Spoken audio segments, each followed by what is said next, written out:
Nous sommes de retour, je vous le dis, là, on va parler beaucoup de M. Benoît Pelletier au cours de la prochaine heure. Ça me chagrine énormément, je vous l'ai expliqué tantôt, mais au cours de l'heure suivante, entre 8h et 9h, j'aurai besoin de vous, beaucoup, parce que Doc Tariq va être là, le docteur va être là, et ce matin, il n'y a pas de sujet. Il veut prendre le temps de vider les questions. Alors, si vous en avez des questions d'ordre médical à lui poser, vous nous les formulez au 98985. Mais mieux encore, je vais recevoir en studio M. Edmond Leclerc, le conseiller municipal gatinois, qui, lui, défend les taxes de 90 piastres qu'on veut refiler à tous les gens qui ont un permis de conduire à Gatineau pour financer la STO puis améliorer le service. Ça a fait un tollé sur les médias sociaux en fin de semaine. Fait qu'il va être en studio. Envoyez-moi vos commentaires et vos questions pour M. Leclerc également. Ça va me faire plaisir de lui poser. Là-dessus, Maître Bérard, comment allez-vous ce matin? Ça va pas mal, Michel. J'ai appris la nouvelle comme toi, puis j'ai aussi appris par Valérie, ta recherchiste, valeureuse recherchiste par ailleurs, que Benoît était un de tes collaborateurs. Oui.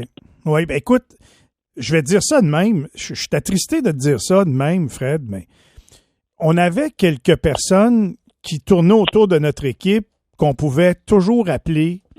Monsieur Pelletier, très certainement, quand c'était le temps de parler de politique, puis d'avoir son input, puis la vie aussi.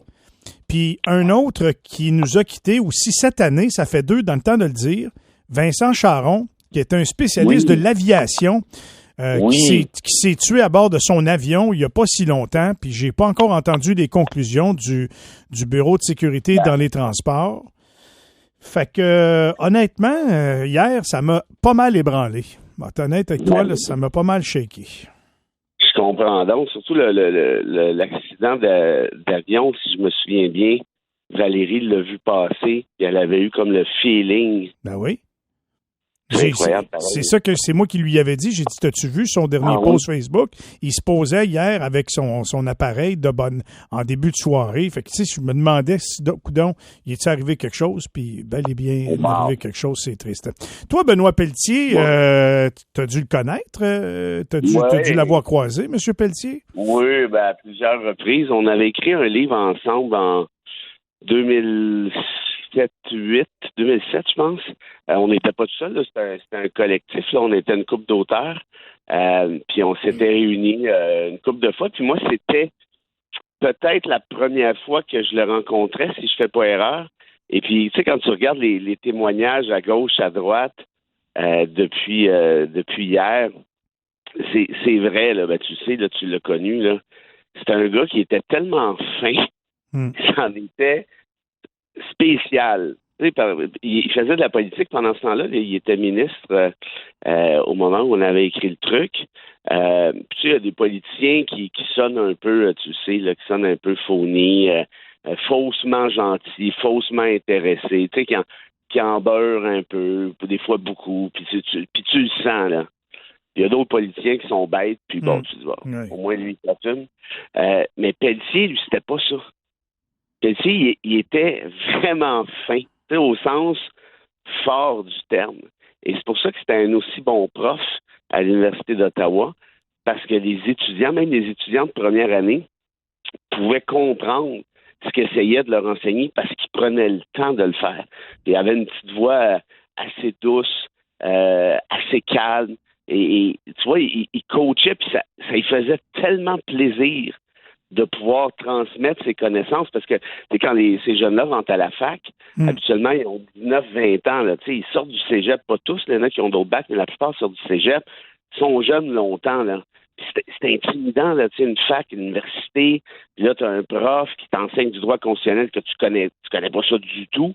Fait que ça prend des gars comme lui, puis quand tu lui posais n'importe quelle question, et tu sais que tu l'as fait souvent avec lui, de ce que j'ai compris. Oui. Là, c'est comme si tu mettais 100 pièces dans le jukebox. Là, il partait, il était tellement content de pouvoir parler de politique constitutionnelle.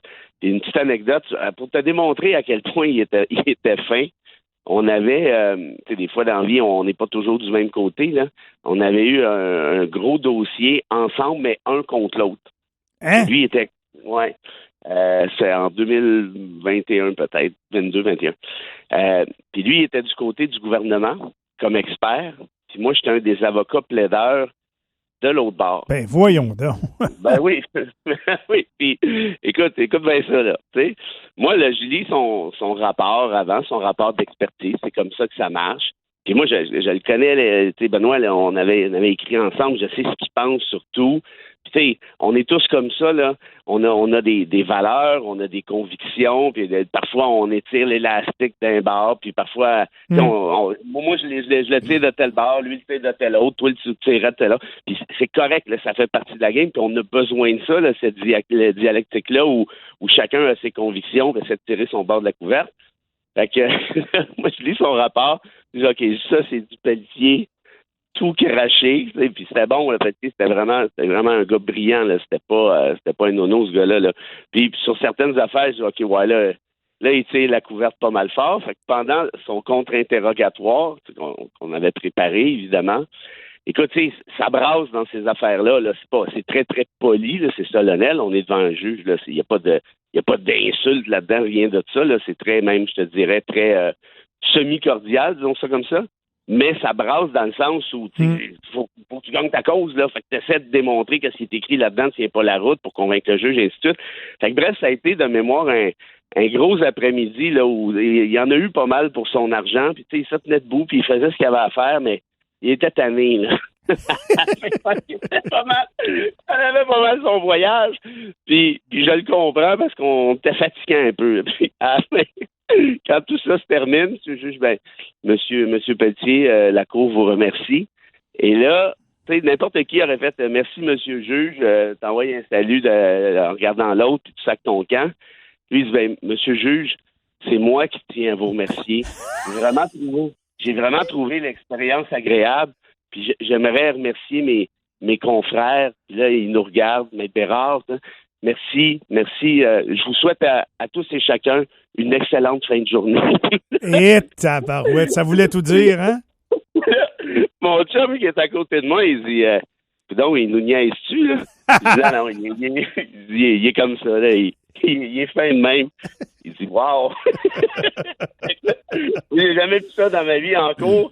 Quelqu'un qui se fait griller pendant un après-midi, pointe ses affaires, puis hâte soit d'aller chez lui, faire une tisane, se rouler en boule, ou aller prendre une bière à la taverne du coin.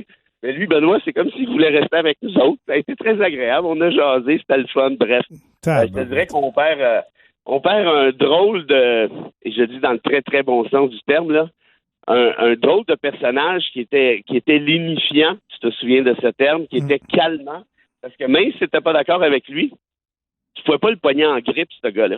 Puis il trouvait une manière de faire des ponts entre diverses factions. Il a toujours été fédéraliste à l'os. Il s'en est toujours mais autonomiste aussi à la fois. Oui, hein? Exact. Ouais. Puis il était capable de faire des liens avec les souverainistes. Il était capable de faire des liens avec des fédéralistes moins autonomistes. Hey, tu savais-tu ça, toi, que quand François Legault a parti la CAQ, il a appelé Benoît Pelletier puis il dit « Monsieur Pelletier, je voudrais que vous et moi, on parte la CAQ. » Non, je ne savais pas ça. T'écouteras tantôt, là, et je vais passer un extrait d'entrevue qu'il m'a accordé au cours de la dernière année, puis il nous a dévoilé ça, que lui et François Legault ont parlé, puis lui a décliné l'offre de François Legault de partir la CAQ avec lui. Je pense que c'était en 2009 ou quelque chose dans le genre.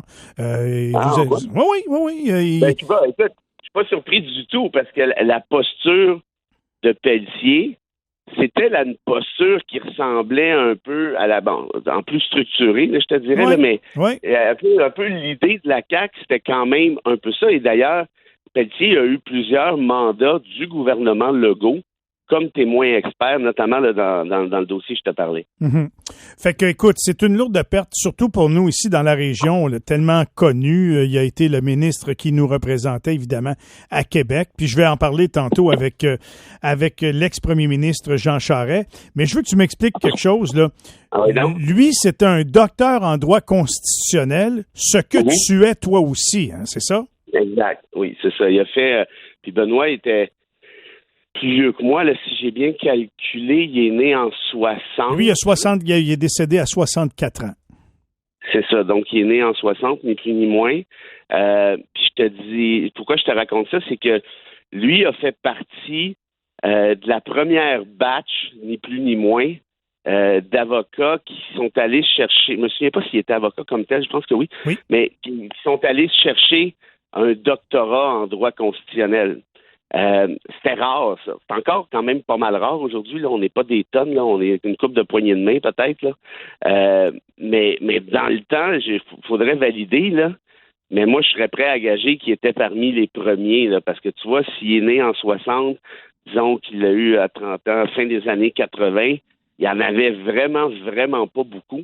Puis tu vois que lui, ça l'animait, ça. Vraiment, là, juste le volet, tu sais, je pense qu'il a aimé faire de la politique, mais il a aimé faire de la politique réellement pour les... Je pense qu'il aimait le monde aussi, là, pour lui, c'était assez naturel, mais c'était vraiment pour faire avancer ses idées. Tu sais, comme tu vas en parler avec Charest, j'imagine, le conseil de la fédération et tout ça. Tu sais, ça, c'était du Pelletier tout craché. Puis moi, j'avais travaillé sur la réforme de la loi sur les langues officielles au fédéral. C'est moi qui avais été le président des consultations publiques nationales. Puis Pelletier venait tout juste de sortir de son mandat comme ministre intergouvernemental. Ouais. Exact. Puis c'est lui qui était responsable de la langue aussi, hein. Puis c'était drôlement pertinent parce qu'il venait de votre coin, là, où il y a des comment je te dirais, il y a des enjeux dans le bon sens du terme de bilinguisme. Donc ça pour dire que ses travaux influençaient les miens et vice-versa, là, en quelque sorte, parce que c'est un gars qui voulait pas juste faire de la théorie, il voulait faire de la pratique, mais il voulait pas juste faire de la pratique non plus, il voulait que les idées continuent d'avancer. Fred, tu nous laisses avec une petite citation ce matin? Ben, très certainement, puis il faut que tu la prennes dans le bon sens du terme, OK? Oui, je sais que tu as toujours un doute dans ce temps-là, mais tu as dit Bukowski, je suis reparti là-dessus, je suis désolé, je vais te canarder avec ça d'ici la fin de l'année. Un des plus grands poètes que les États-Unis ont connu, sinon le plus grand, te disait ceci, puis pogne le deuxième degré. Trouve ce que tu aimes, Michel, et laisse ceci te tuer. Donc, tu vas être mort heureux. Tu vas être mort heureux, puis va chercher ta passion, puis meurs. Laisse-toi emporter. C'est en plein ça. C'est beau, hein? Vas-y à fond. Tout le temps. Fred, merci beaucoup. Belle réflexion encore une fois. Je te souhaite une excellente journée. On se retrouve plus tard cette semaine. Gros câlin, mon vieux. Salut à tout le monde. À bientôt. Bye bye. 7h24, on s'arrête là-dessus.